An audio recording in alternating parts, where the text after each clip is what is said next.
Hello student, welcome to the first video of physics formula series for JEE and NEET examination.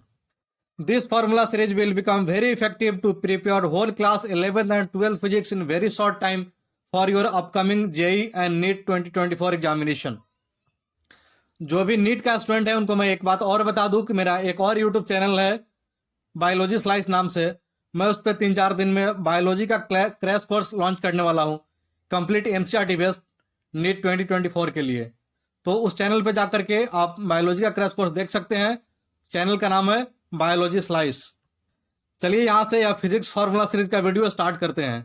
यह physics formula series का पहला video है और पहले video में हम लोगों ने एक यूनिट लिया है हीट। जैसे आपको पता है कि क्लास 11th में 3 यूनिट पढ़ना है फिजिक्स में, मैकेनिक्स, हीट, वेव। उसी तरह क्लास 12th में 4 unit, electrostatics and electrodynamics, magnetism, optics and modern. तो हम लोगों ने यहाँ पहले डिस्कस करना स्टार्ट किया है यूनिट हीट। हीट का यह फॉर्मूला नंबर 1 है और इसमें हम लोग डिस्कस करेंगे टेम्परेचर स्केल के बारे में। जैसे अलग अलग टेम्परेचर स्केल होता है, डिग्री सेल्सियस, डिग्री फ़ारेनहाइट। तो ये सबको एक दूसरे में कन्वर्ट करना सीखेंगे। जैसे कि फॉर एग्जांपल मान लीजिए कि ह्यूमन बॉडी का टेम्परेचर होता है 37 डिग्री सेल्सियस। इसको अगर फ़ारेनहाइट में कन्वर्ट करना हो तो कैसे होगा, ये सारी चीज़ों को देखेंगे आज इस वीडियो में। इसलिए वीडियो में लास्ट तक बने रहिएगा। चलिए यहाँ से स्टार्ट करते हैं। ये जो डिग्री सेल्सियस को फ़ारेनहाइट में कन्वर्ट करने के लिए या फिर केल्विन में कन्वर्ट करने के लिए जो फार्मूला यूज करा जाता है वह फार्मूला ये यहाँ लिखा हुआ है। इसको अच्छे से याद कर लीजिएगा। या ये इक्वल होता है इसके, फिर ये इक्वल होता है इसके, यानी तीनों आपस में इक्वल होते हैं। और अगर चेंज जैसे कि डिग्री सेल्सियस में 10 डिग्री सेल्सियस अगर चेंज हुआ तो केल्विन सेल्सियस में कितना चेंज होगा, फ़ारेनहाइट में कितना चेंज आएगा, ये सबको निकालने के लिए ये फार्मूला यूज करा जाता है। तो ये दोनों फार्मूला को आप याद कर लीजिएगा। अभी नेक्स्ट पेज पे ये दोनों फार्मूला को का डेरिवेशन देखेंगे थोड़ा सा कि हाँ ये कैसे आता है फार्मूला, उससे आपको समझ में आ जाएगा। फिर 1-2 एप्लीकेशन कराएंगे जिससे आपको ये फार्मूला पूरा याद हो जाएगा। तो इसी फार्मूला पे आज हम लोग डिस्कस करने वाले हैं। इस फार्मूला को याद कर लीजिएगा। आइए तो इस फार्मूला का थोड़ा सा डेरिवेशन देख लेते हैं। यहाँ पे 3 स्केल दिखाया गया है, फ़ारेनहाइट स्केल, उसके बाद में सेल्सियस स्केल है और फिर यहाँ पे दिखाया गया है केल्विन स्केल। तो आपको ये बात पहले से पता होगा, जैसे वाटर का बॉइलिंग पॉइंट सेल्सियस स्केल में होता है 100 डिग्री सेल्सियस, उसी तरह केल्विन स्केल में होता है 373 केल्विन और फ़ारेनहाइट स्केल में होता है 212 डिग्री फ़ारेनहाइट। उसी तरह वाटर का आपको फ्रीजिंग पॉइंट पता होगा। सेल्सियस स्केल में होता है 0 डिग्री सेल्सियस, यानी 0 डिग्री सेल्सियस पे वाटर फ्रीज हो जाता है। और केल्विन स्केल में होता है 273 केल्विन, वाटर फ्रीज हो जाता है। उसी तरह फ़ारेनहाइट स्केल में होता है 32 डिग्री फ़ारेनहाइट। तो यहाँ एक दूसरे में कन्वर्ट करने के लिए इसको कुछ इस तरह से एडजस्ट करा जाता है। जैसे degree Celsius minus freezing point of water in degree Celsius, जो कि 0 होता है। यहाँ हम लोगों ने देखा 0 डिग्री सेल्सियस पे वाटर फ्रीज हो जाता है, यहाँ हम लोगों ने देखा। तो degree Celsius minus 0 divided by यहाँ पे boiling point of water in Celsius scale, यानी 100 हो जाएगा, और minus freezing point of water in Celsius scale जो कि 0 हो जाएगा। तो यहाँ पे degree Celsius minus 0 divided by 100 minus 0 हो जाएगा। यह इक्वल हो जाएगा degree Fahrenheit minus freezing point of water in Fahrenheit scale 32 होता है, और डिवाइडेड बाई ये हो जाएगा boiling point of water in Fahrenheit scale, और माइनस इसमें से करेंगे freezing point of water in Fahrenheit scale. इस तरह केल्विन वाले में हो जाएगा kelvin minus freezing point of water in kelvin scale, और इसको डिवाइड कर देंगे boiling point of water in kelvin scale minus freezing point of water in kelvin scale. तो ये फार्मूला निकल करके आ जाएगा। और एक दूसरे में कन्वर्ट करने के लिए इसी फार्मूला को यूज करेंगे। इसको अच्छे से याद कर लीजिएगा। यही फार्मूला पहले पेज पे लिखा हुआ था। और सपोज जैसे कि एक और एग्जांपल ले लेते हैं। एग्जांपल के तौर पे जैसे सपोज मान लीजिए कि कोई एक गैस थर्मोमीटर है, गैस टेम्परेचर स्केल।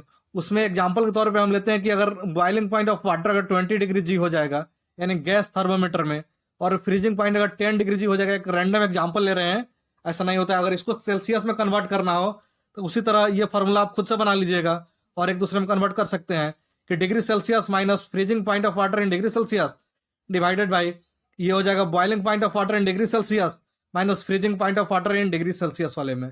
और इसी तरह जी माइनस 10 हो जाएगा, यानी फ्रीजिंग पॉइंट, और 20 माइनस 10 हो जाएगा, यानी boiling point minus freezing point. तो ये एक दूसरे में कन्वर्ट करने के लिए फार्मूला कैसे बना आपको समझ में आ गया होगा। एक और एग्जांपल लेते हैं यहाँ पे, जैसे कि एक रैंडम टेम्परेचर लिया गया 37 डिग्री सेल्सियस, इसको कन्वर्ट करना अगर फ़ारेनहाइट में, तो कन्वर्ट करने के लिए हमने पीछे फार्मूला देखा था पिछले पेज पे। तो यहाँ पे यह फार्मूला यूज करेंगे कि डिग्री सेल्सियस -0 डिवाइड बाई 100 -0, और इस तरह फ़ारेनहाइट -32 यानी freezing point of water in Fahrenheit scale, और divide by boiling point of water minus freezing point of water. ये फार्मूला पिछले पेज पर हम लोगों ने देखा।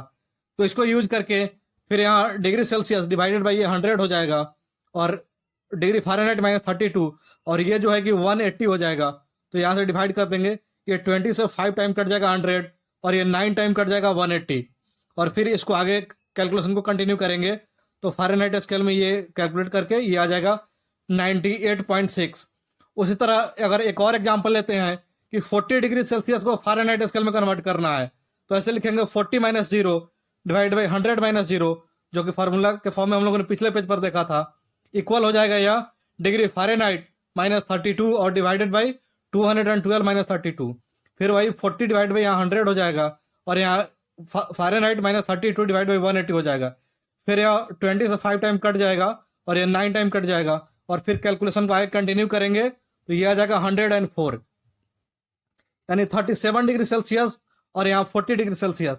सेल्सियस में डिफरेंस है 3 का, और यहाँ फ़ारेनहाइट स्केल में निकाल रहे हैं तो एक आ रहा है 98.6 और दूसरा आ रहा है 104, यानी फ़ारेनहाइट स्केल में डिफरेंस आ रहा है कितना हो जाएगा, 5.4 का डिफरेंस हो जा रहा है।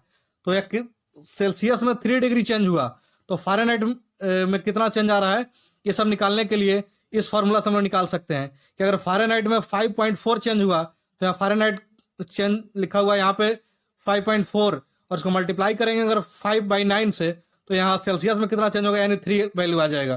तो इस तरह एक दूसरे में चेंज कर लेंगे।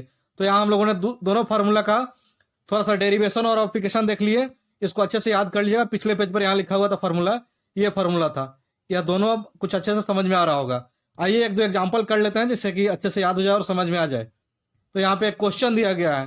क्वेश्चन है कि on a new scale of temperature, temperature का एक नया स्केल है विच इज लीनियर है, एंड कॉल इसको डब्ल्यू स्केल कह रहे हैं।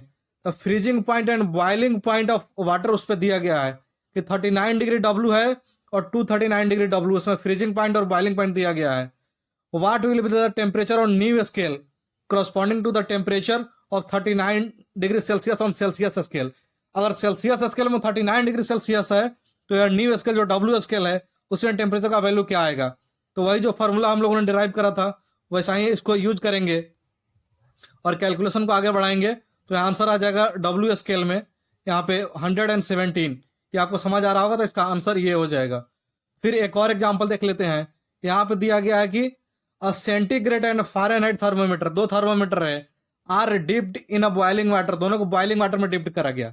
जब बॉइलिंग वाटर में डिप्ट करा गया यानी वाटर बॉयल करता है सेंटीग्रेड वाले में 100 डिग्री सेल्सियस पे और फ़ारेनहाइट स्केल में 212 डिग्री फ़ारेनहाइट पे।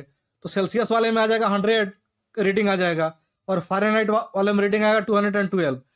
फिर आगे पूछ रहा था water temperature is lowered until the Fahrenheit thermometer is registered 140, यानी वाटर का टेम्परेचर कम होता है और फ़ारेनहाइट वाले में रीडिंग दे रहा है 114।